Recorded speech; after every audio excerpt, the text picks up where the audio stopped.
Hey guys, welcome to the video. Today we're going to be looking at hybridization and just how to assign hybridization to certain atoms or molecules. So we're just going to get into some examples here. This is a super simple topic, but it's also a foundational topic that you're going to need throughout all of chemistry. So let's go ahead and get into it. We're going to start this nitrogen atom here. Now, my little trick is just to start at S and count the atoms around the atom.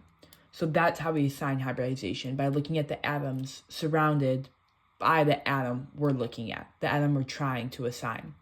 So if we're trying to assign this nitrogen, I would say, okay, well, here's S, SP, SP2, SP3.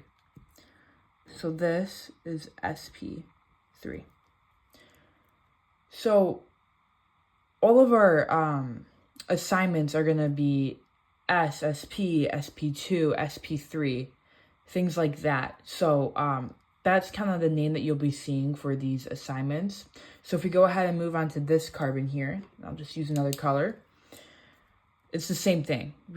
We're starting at this carbon, so I'm just going to count what's around it, okay? What's around it? So I'll say S, SP, SP2, SP3. Okay, and that's just what I think is the easiest way to count these is to go S, SP2, SP3, because it can be the most complicated thing about this is that this carbon has 4 things attached, but we call it SP3. And that's because you gotta count the S as well, and that's why we say S, SP, SP2, SP3.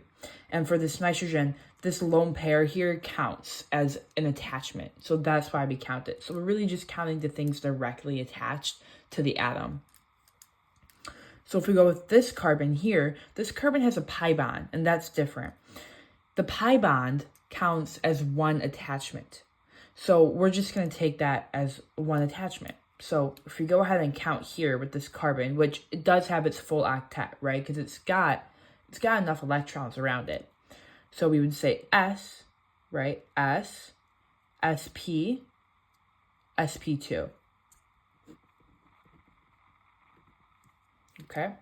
So that pi bond counts as just one attachment. We wouldn't say S, SP, SP2, SP3. No, okay?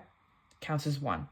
So we can go ahead and do this oxygen up here. With the oxygens, you gotta be careful. See, I was nice in this one, and I gave you guys the drawing of the lone pairs, but that's not always gonna be there. So you should know with oxygens that you're gonna have that lone pair. It's always gonna have that octet on the oxygen. So if we go ahead and count this, it would be S, right? Connected to this connection to the carbon. That's an S, okay? So S, SP2, SP3. S, SP, SP2. This is SP2. So S, from that pi bond, right, which we said was one attachment, right, S, SP, which is these, SP2. Okay, we'll go ahead and do this oxygen as well. So here's S, here's SP, here's SP2, here's SP3.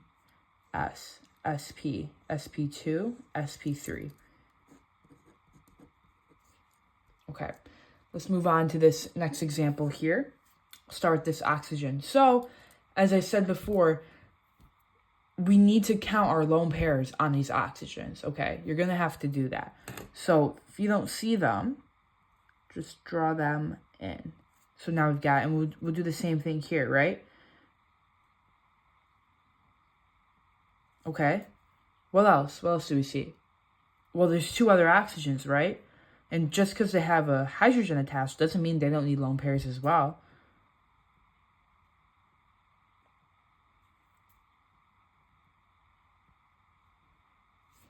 Okay. Now that we've got those lone pairs to just remember that they're there, we can go ahead and assign hybridization here. So if we start with this oxygen on that far left,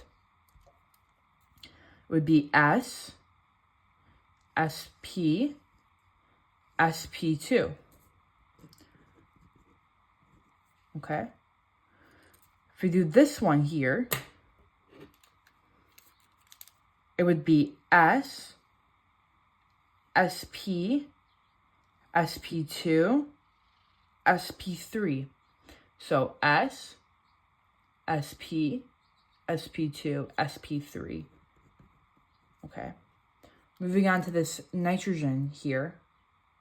This one's a little bit tricky with nitrogen, but nitrogen likes to have 3 bonds and 1 lone pair. So this nitrogen atom here also has a lone pair. So if we just draw that out over here on the side, it would be nitrogen to hydrogen to hydrogen. That nitrogen right now does not have a full octet. So we need to give it a lone pair, right? And here's just our R group, so that now it has its complete octet, okay? So it's not always going to be shown. That's something you're going to have to remember. But it is very simple, and you will start to see it the more practice you do. Okay, so let's go ahead and assign this. And if it helps, right, we can just draw that like here too. So let's do it here instead of here, because this just makes it easier to see. So this would be our S, SP, SP2, SP3. Same thing here, right? S, SP, SP2 for one hydrogen, SP3 for the other hydrogen. Okay. Now with this oxygen here, let's not assign this, right?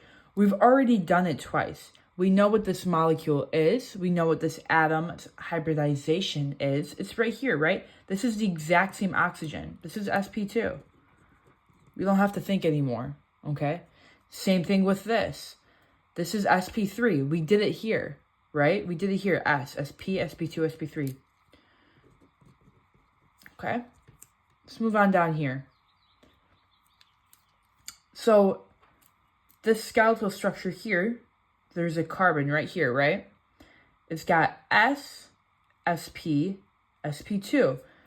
But we know that that's not carbon's full octet, right? We know that carbon is not stable like this. It's a carbocation, right?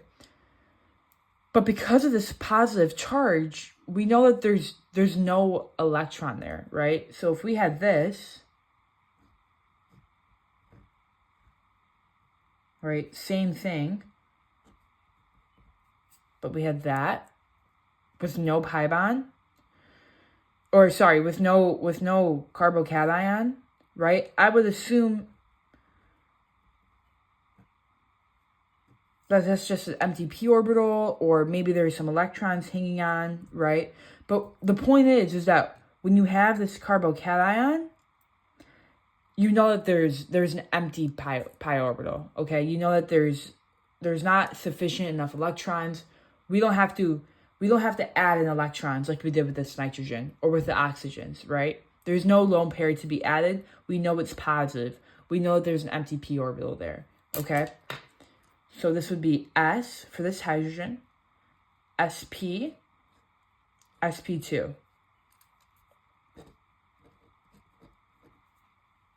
Okay, let's move on to this last molecule here. Let's give this sulfur a try. So sulfur, at first glance, you might say that's too many bonds. Sulfur can't do that, it's unstable. Well, sulfur breaks the octet rule, right? So this is actually totally fine for sulfur to have. We can go ahead and assign this as is. So same thing with our pi bonds, right? That counts as one attachment. So we would go S, right? S, sp, sp2, sp3, S, sp, sp2, sp3, right? And it's that easy. You can just count around the atom like that. If we wanted to do one more here, right? The important thing here is to remember the hydrogen and the skeletal structure. So let me draw that in. So now that that hydrogen's there, this carbon has 4 attachments, right? And the hydrogen is there. It is there. It's just not implied in the skeletal structures, okay? We don't draw them in, but it's there. The only time it wouldn't be there is if we saw a carbocation or something like that, where we knew something was up.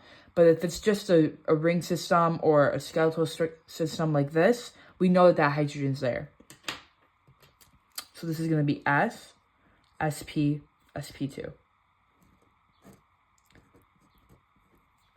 Okay, and that's just a good little tutorial on how to assign these hybridizations.